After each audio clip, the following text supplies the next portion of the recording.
A Milwaukee teen is guilty of felony murder in the killing of city worker Ziggy Zyszkiewicz. Deshaun Scott faces up to 51 years in prison.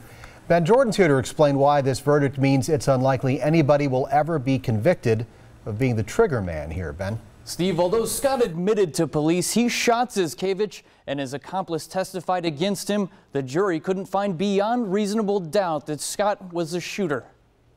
Deshaun Scott enters the courtroom at age 18 to find out how much of his adult life he'll spend in prison.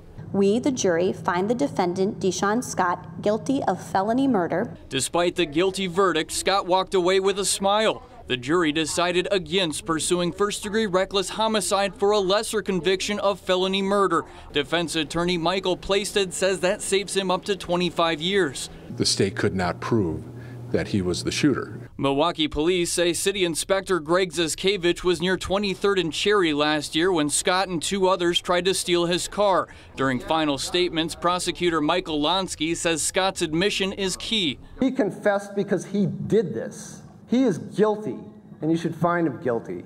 Plaisted argues Scott confessed because he was scared of the real trigger man. I think the jury did the right thing. While Plaisted is pleased, he feels for Zyszkiewicz's family. Walking away from this trial, anything but. It is frustrating, and it's sad for the family that they didn't have, in terms of closure and everything else that they're dealing with, that they are not going to have a shooter now.